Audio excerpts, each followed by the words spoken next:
नमस्कार. Nursing officer Amit या चॅनलवर आपल्या सर्वांचं स्वागत आहे. DMER स्टाफ नर्स भरतीबद्दल सध्या एकच प्रश्न सगळ्यांच्या मनात आहे की नक्की जागा किती, 9,000 की 5,000? याबद्दल खूपच गोंधळ उडालेला आहे. पण आता काळजी करू नका. आजच्या या विश्लेषणामध्ये आपण थेट सरकारी कागदपत्रांच्या आधारे सत्य काय आहे हेच पाहणार आहोत. चला तर मग थेट त्या मुख्य प्रश्नावरच येऊया, ज्यामुळे सर्व उमेदवारांमध्ये एक संभ्रम निर्माण झाला आहे.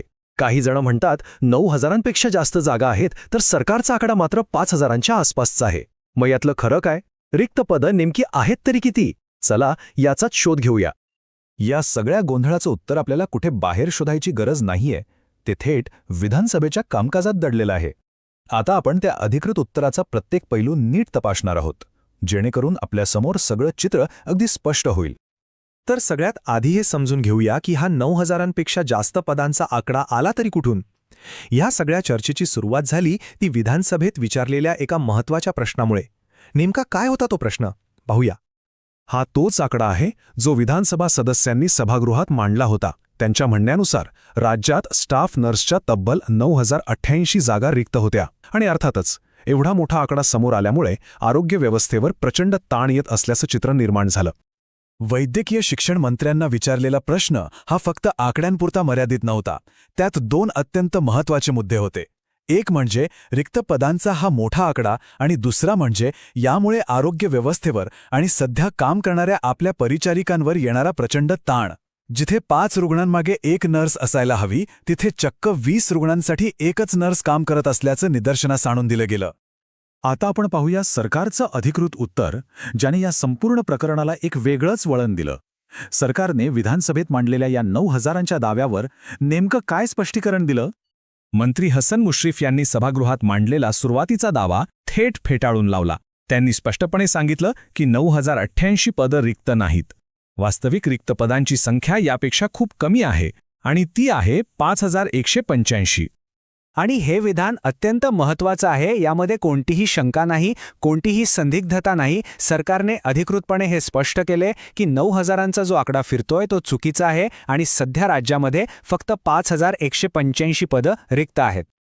मग प्रश्न पडतो की हा 9,000चा मोठा आकडा आला कुठून? तर झालं असं की त्यामध्ये 2023 साली झालेल्या 4,000 पदांच्या मोठ्या भरतीचा आणि अगदी नुकत्याच प्रमोशनने भरलेल्या पदांचा विचारच केला गेला नव्हता. या दोन्ही गोष्टी त्यातून वजा केल्या की आपण 5,185 या अधिकृत आकड्यावर येऊन पोचतो. तर मग आजची अधिकृत स्थिती नेमकी काय आहे?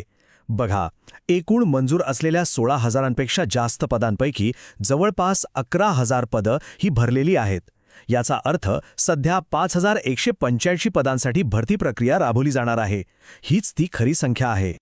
आता यामुळे आपल्या मनात पुढचा स्वाभाविक प्रश्न येतो की जर 5,000हून अधिक पदं रिक्त आहेत हे आता निश्चित झालंय, तर मग जाहिरात यायला इतका उशीर का होतोय? काय अडचण आहे? तर मग उशीर का होतोय याचं कारण पदांची कमतरता अजिबात नाहीये, तर त्यामागची प्रशासकीय प्रक्रिया आहे. कोणतीही भरती प्रक्रिया सुरू करण्याआधी बिंदू नामावली म्हणजेच आरक्षणाप्रमाणे जागा निश्चित करण्याचं काम अत्यंत महत्त्वाचं असतं. आणि हे काम पूर्ण झाल्याशिवाय जाहिरात प्रसिद्ध करता येत नाही, हा सरकारी नियम आहे. त्यामुळे यातला सगळ्यात महत्त्वाचा मुद्दा हाच आहे की सरकारने हे स्पष्ट केले की ही सगळी जी आवश्यक प्रशासकीय कामं आहेत ती पूर्ण झाल्यावरच जाहिरात प्रसिद्ध केली जाईल. तोपर्यंत आपल्याला थांबावं लागेल. आणि आता शेवटचा आणि आपल्या सगळ्यांसाठी सगळ्यात महत्त्वाचा प्रश्न, की ही जाहिरात नक्की येणार कधी, आणि परीक्षेबद्दल आपल्याला नक्की काय माहिती आहे आणि काय नाही. तर यातून काय स्पष्ट होतंय? एक गोष्ट 100% नक्की आहे की जागा भरपूर आहेत आणि एक मोठी भरती येणार आहे. पण 2 गोष्टींबद्दल अजूनही अनिश्चितता आहे. एक म्हणजे परीक्षेची नेमकी तारीख काय असेल, आणि दुसरं म्हणजे ही परीक्षा TCS घेणार की दुसरी कोणती एजन्सी घेणार, यावर अजून शिक्कामोर्तब झालेलं नाही. ही एक महत्त्वाची गोष्ट आपण सगळ्यांनी लक्षात घ्यायला हवी. DMERच्या इतर पदांसाठी TCSने परीक्षा घेतली आहे हे खरं आहे, पण स्टाफ नर्स संवर्गातील बिंदू नामावली आणि 80-20 आरक्षणासारख्या गुंतागुंतीच्या मुद्द्यांमुळे ही भरती प्रक्रिया स्वतंत्रपणे हाताळली जात आहे. तर या संपूर्ण विश्लेषणाचा सार काय? एक मोठी संधी आपल्या दारावर आहे हे निश्चित. फक्त ही जी काही प्रशासकीय प्रक्रिया आहे ती पूर्ण होईपर्यंत आपल्याला थोडा धीर धरावा लागेल. त्यामुळे सगळ्यात महत्त्वाचं आहे की आपला अभ्यास सुरू ठेवा. आणि जाता जाता एक महत्त्वाचा प्रश्न सोडून जातो, जेव्हा जाहिरात येईल तेव्हा भरती प्रक्रिया तरी वेळेवर आणि सुरळीत पार पडेल का, हा पुढचा एक मोठा टप्पा असणार आहे आणि त्यावर आपलं लक्ष नक्कीच असेल. अशाच नवनवीन माहितीसाठी चॅनलला सबस्क्राईब करायला विसरू नका.